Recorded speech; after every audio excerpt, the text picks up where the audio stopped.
Welcome to the Badass CEO podcast. This is Mimi McLean. I'm a mom of 5, entrepreneur, Columbia Business School grad, CPA, and angel investor. And I'm here to share with you my passion for entrepreneurship. Throughout my career, I have met many incredible people who have started businesses, disrupted industries, persevered, and turned opportunity into success. Each episode, we will discuss what it takes to become and continue to be a badass CEO, directly from the entrepreneurs who have made it happen. If you're new in your career, dreaming about starting your own business, or already an entrepreneur, the Badass CEO podcast is for you. I want to give you the drive and tools needed to succeed in following your dreams.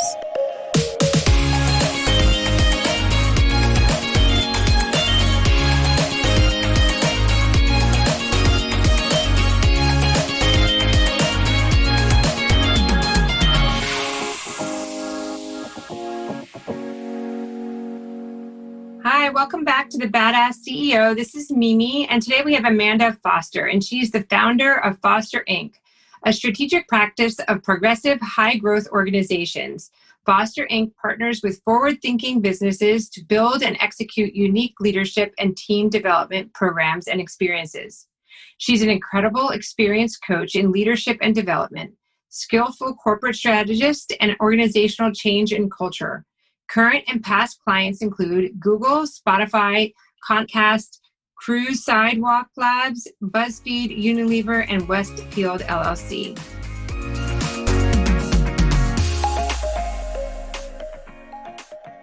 Amanda, thank you so much for coming. I'm so excited to talk with you today. The first question I have is can you just tell us a little bit about your background? Sure. I don't know how far back you want to go, but let's go a long time ago and many, many miles away. So let's start with the most important things, which is I'm Australian. I'm a citizen of the world. I'm a wife of a partner of 26 years. I'm a mum. I'm a daughter. I'm a terrible friend, better on some days. So they're the kind of most important things, but I imagine the things you actually really want to know about is my career as well. So I was originally an actor, which is probably an interesting twist for a lot of people. So I was originally an actor and my first degree was in acting and I was a dancer. And then I realized fairly early on that I loved this ability to create an experience for other people and something that they could learn and grow within and have a reaction to. But I realized that I wanted a little bit more security than that particular profession. And so then I spent the next 20 years, I am dating myself, the next 20 years really in the space of human resources. So I basically started with a sort of purist HR background, and then pretty soon I learned that I loved learning and I loved helping people learn and grow. And so then I've spent the rest of my career in roles like starting to do sort of onboarding programs and sales development programs and negotiation. And then I realized I love leadership, and the whole rest of it has been in leadership development across the globe. That's awesome. Now, how long have you been on your own? Like, when did you decide to go out and start your own great company? Question. Yeah, totally. Yeah, this is an interesting one, and it might be interesting for some of people listening into this. You know, I reached this crossroad twice before I took the leap to go out on my own. I think that could be a journey for many people, is finding that moment in your life and your career where that feels like the leap that you can take. For me, Mimi, that was 5 years ago. So 5 years ago, I reached it for the third time and I was like, this is it. I'm going to go out on my own and be able to pursue more of the thing that I always reached a point where I was like, I want to be able to do more with this particular project, way of thinking or approach. And then I realized that 5 years ago, I wanted to go and do that on my own. And that's when I did it. That's awesome. Now, do you wish you had done it the first or second time? Such a great question. No, I don't. Because, I mean, hindsight's an amazing thing, right? And I really believe in that balance of hindsight gives you insight and foresight gives you insight, right? Right. But in hindsight, no. I'm glad I did it when I did it because there was lots of reasons why I didn't. One was family and health. So I was working through my own sort of breast cancer journey and things at one of the points and had baby twins. And so that was not the right time. So no, I think that this was the right time for me. But having crossed it, a couple of other points in time, I think it really helped me do the thinking and the wondering that I think is so important if you're going to take the leap. Right. To process it and really like I kind of danced with it. I danced with it and I know every personality is different, Mimi, but I had danced with it for 10 years before I did it, unknowingly. And I think for my personality and for my life, I'm the main breadwinner. That was important. Yeah. That's great. So can you tell us like kind of what your services are and what you offer to companies? Yeah, totally. And it's great to ask this because you're making me think about it. I would say, Foster Inc. really plays across 3 big buckets, although I'm thinking of a 4th one, which is always the way, right? One is really around teams. So global teams in organizations that they want to do B and C differently pretty quickly. So based on a market change or whatever. And that really entertains our obsession with team dynamics. So how does a team become a team and how do you work on that? That's one big bucket that we do a lot of work around. Other one is working with women. I have a massive passion and work with, at the moment, I think I have 240 women across the globe that I identified usually in tech companies to be the next future directors. And so that's a big bucket of work we love working in, which is helping women own and create their own career paths, right? We can wait for the world and organizations to change. And part of my business is helping those organizations make that change.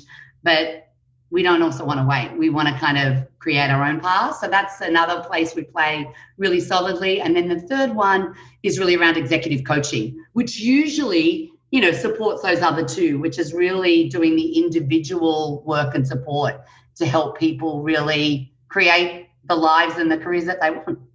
Right. So the women that you were talking about, is that individual or is that group sessions?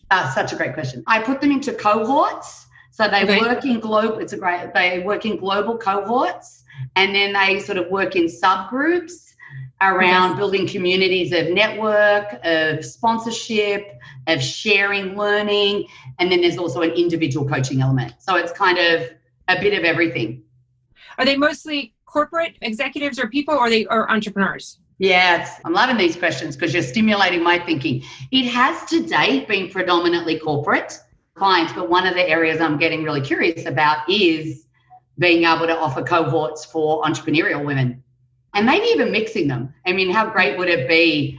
I know the growth of corporate thinking would really be amplified if they met more entrepreneurial women and vice versa. So that's a dream that I want to move towards. Oh, that's great. And now you kept saying we. Is it just you, or do you have other employees or a team?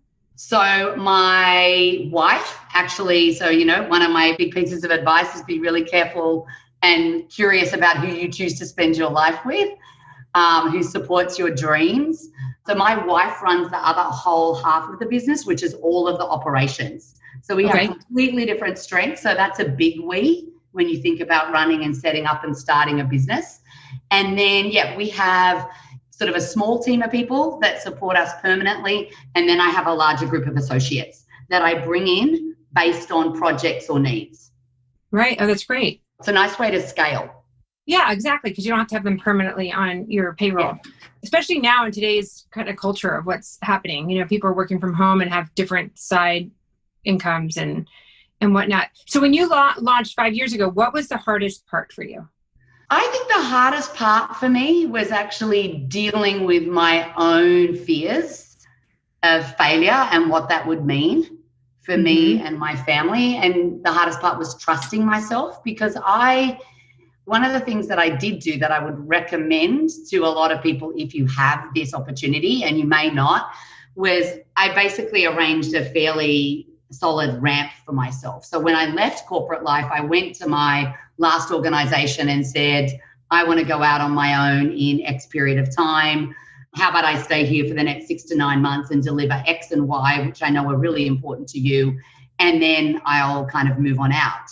So I created this really nice ramp where I knew I was going and I was able to kind of move that forward. So I got a lot of practice. And so I think the hardest thing was trusting myself and my experience to do it.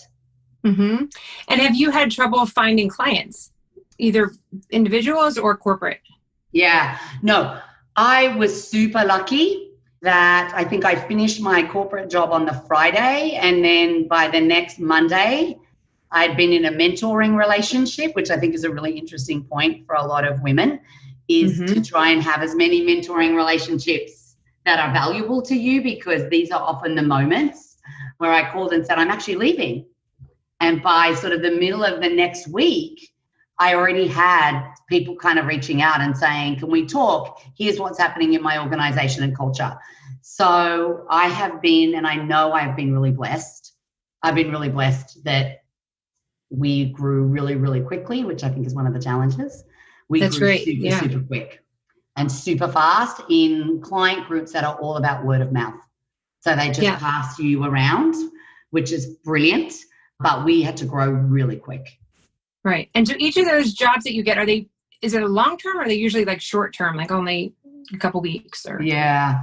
We lean more towards the longer-term jobs, because that's where I believe the impact actually comes. I don't believe that, we as complicated and beautiful human beings change overnight.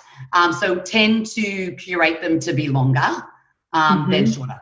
But sometimes they are, a keynote here or whatever. But I believe the impact is in the longer term work for us anyway. That's great. I'd love to touch back on the mentorship that you were mentioning, because I don't think that's talked enough about, especially amongst women. Because I look back on my career and I don't really have any mentors. And I think that's a fault to me, because I never really knew how important they are. And I never asked, right?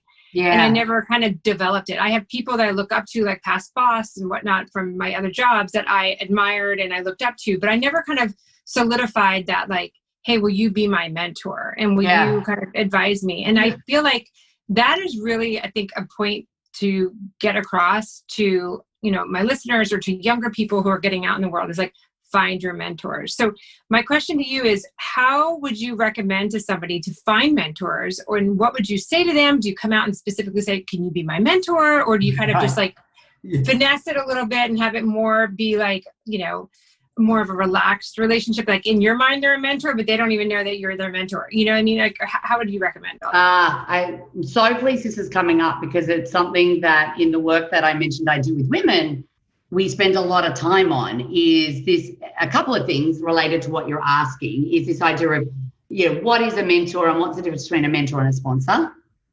Right? And I agree with you wholeheartedly that, and I'm just going to be, I love the male population in the globe, but it's something that they tend to do really, really well. And women, we don't tend to do really well. And it's not generated culturally for us at college or whatever. So I think it is really important to have both. I think it's really important to have mentors, and it's really important to have sponsors.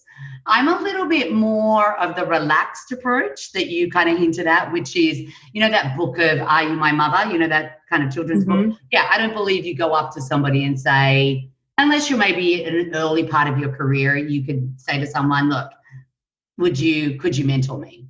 I think that can work totally beautifully. But I think it's about getting your antenna up and having a look around about who in your life is inspiring to you, is either where you would like to be if you're younger, and doing things that are interesting, or thinking in a way that you want to be thinking, or may be able to, if you're thinking more sponsorship than mentorship, may have the ability to open some doors for you or connect you to people that could be of interest to you. So I think it's informal, and you see it in the behavior and choices of people.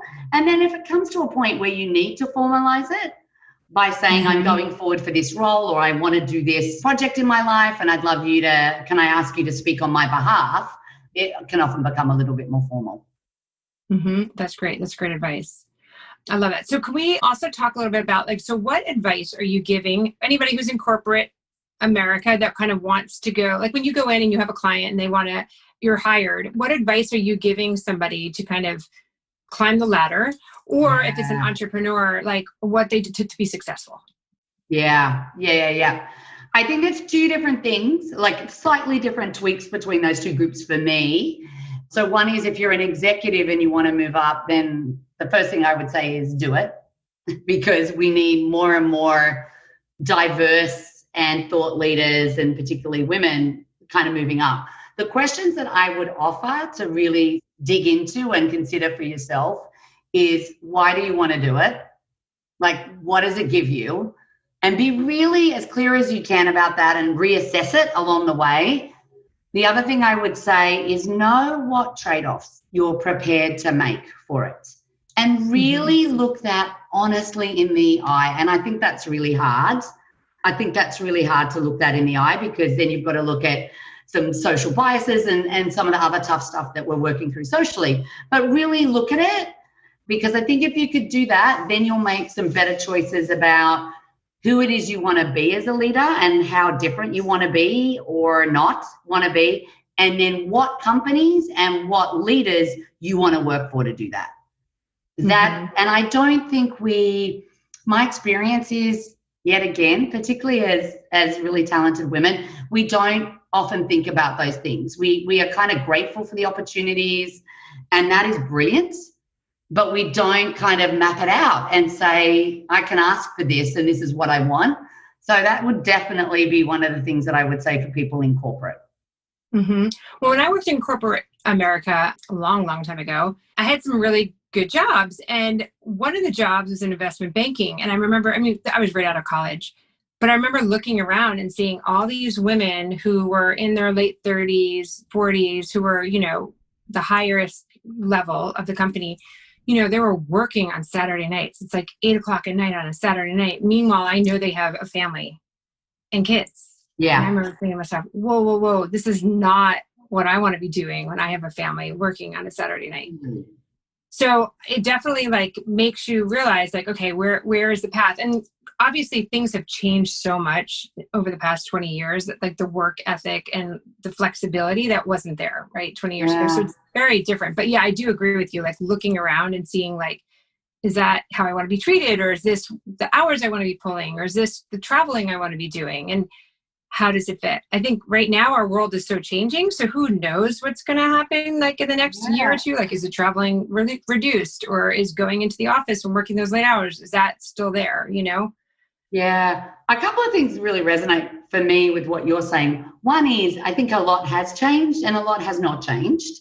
And so that consciousness and awareness is really important. And then deciding the change agent that you want to be. If you're going to be a senior leader in an organization, like you, when I was moving up through the corporate ranks, I saw so few women that had children and whatever. And so I really felt like I needed to be a groundbreaker to do that.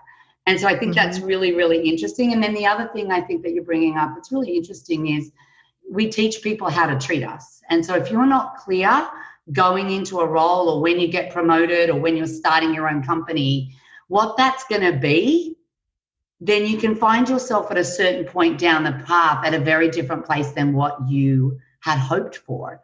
And so I think that that's really important. And that takes tenacity and resilience and stuff on any given day.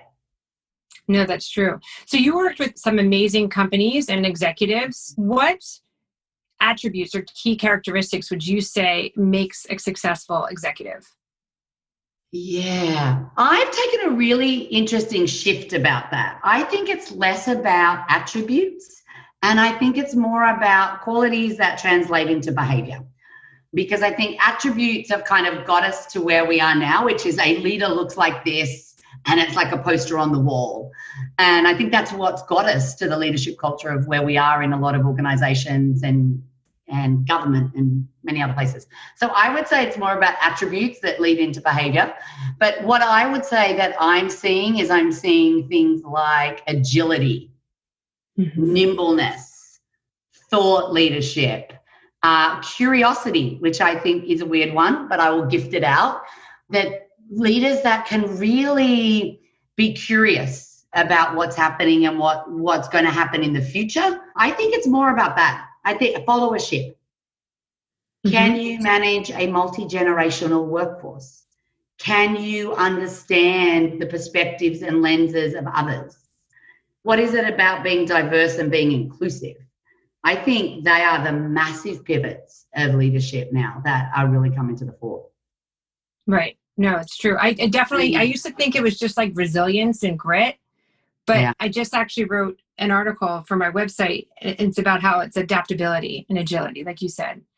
It's like Darwin, Really? it's like the species that lasted the tens of thousands of years are the ones that adapted to their environment. Totally. That's exactly right. And it's happening so fast now, with what's happening with the pandemic and our social sort of inequality challenges and stuff like that. I think that these qualities in leaders needing to be grown really, really quickly if it's not there already. And I think that's one of the biggest challenges. Right.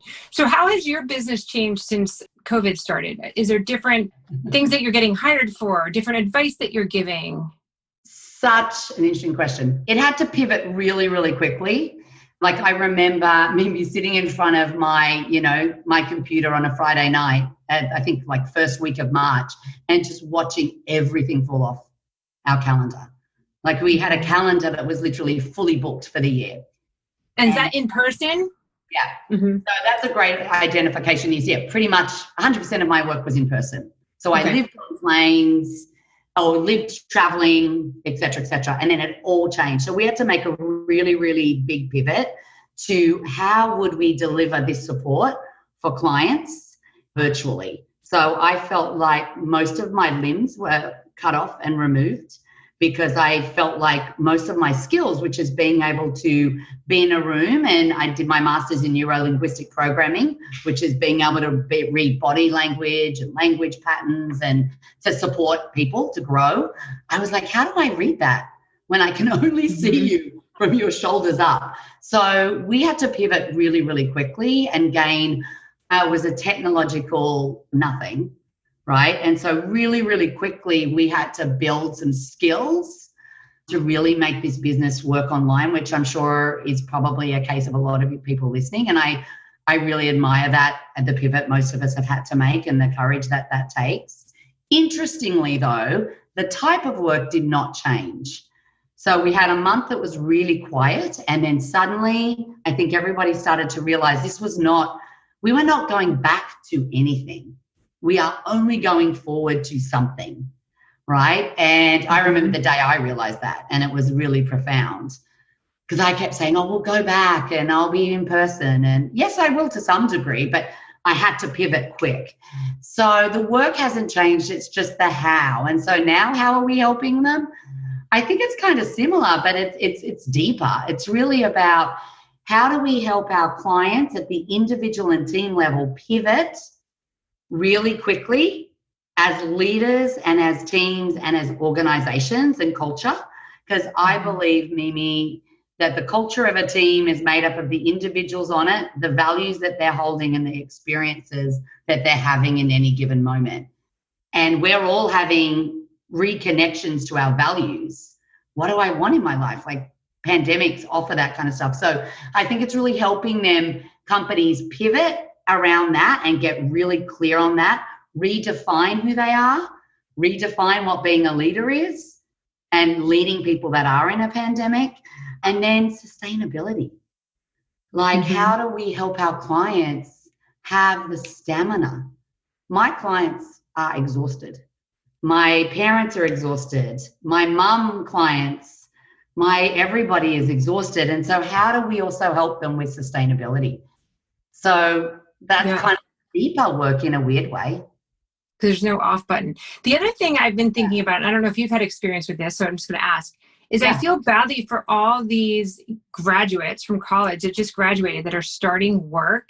Yeah. And their first day of work is on a Zoom call or working from home. Yeah. So like, have you had experience with any of these corporations having to kind of get these new employees working and part of this culture? Like, how do you get them a part of a culture when they're at home by themselves? Yeah, that's so true. I'm actually doing a lot of that. Well, getting asked to do a lot more of that kind of work is how do we help them think about creative ways to bring that on board and to create virtual buddying systems and mentoring systems and things like that. And it's interesting, it gets back to something that you asked me earlier, actually, that I forgot, is next week I'm actually starting to help design a mentoring program just as a great give back, love, passion project for, university students that are feeling this complete loss of the experience that they thought they were going to have, the connection that they were going to have. And so,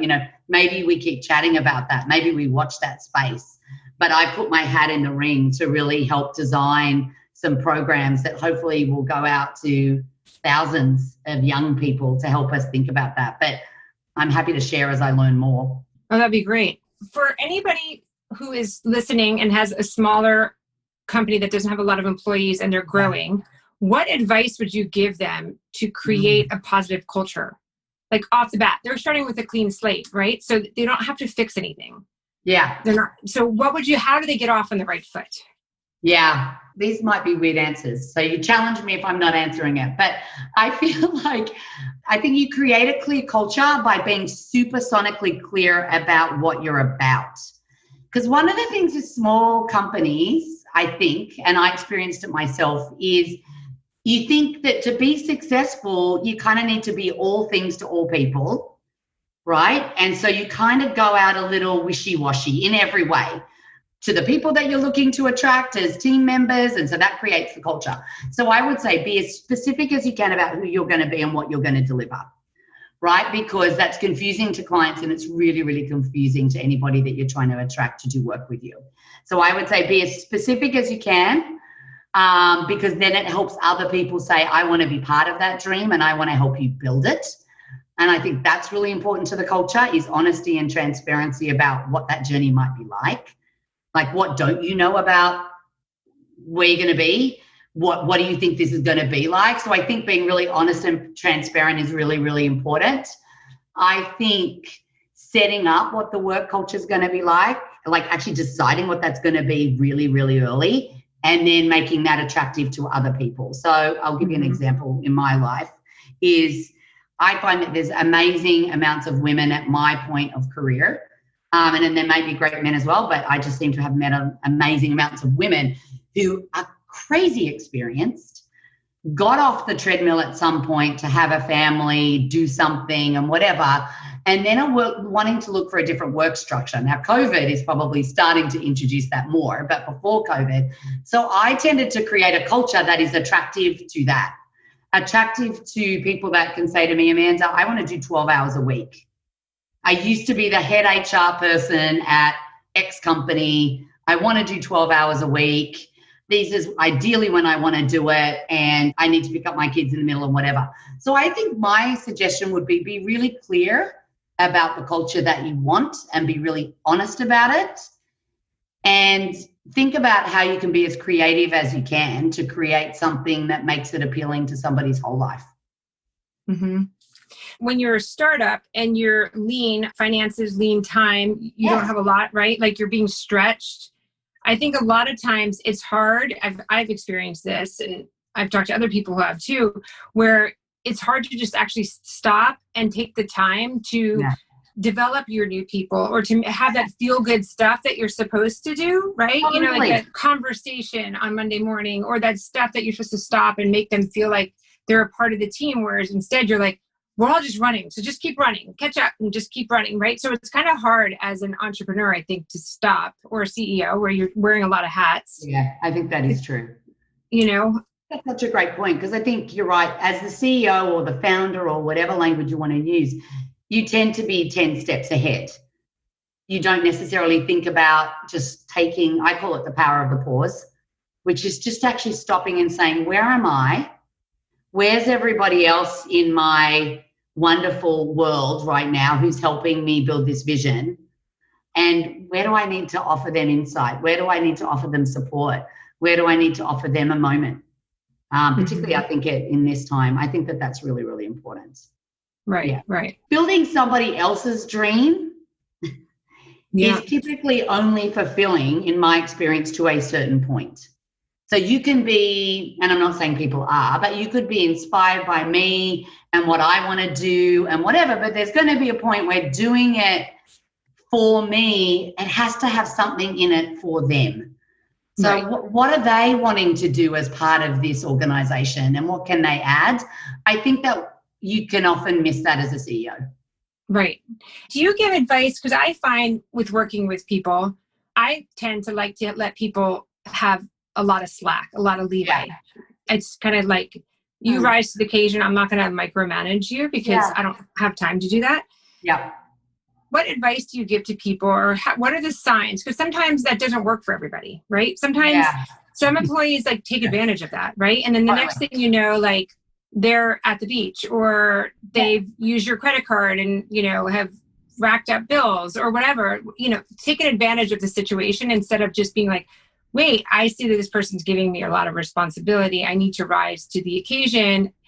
What advice do you give people, or is there a sign to notice who those people are before they do that? You know, like I think there's so much in that, Mimi. I'm a big believer in contracting, but I believe it in every aspect of my life.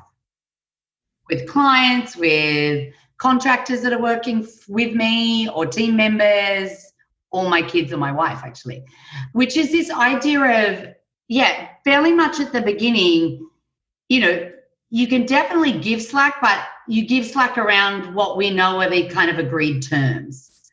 Because if not, I often don't feel like I'm setting someone up for success.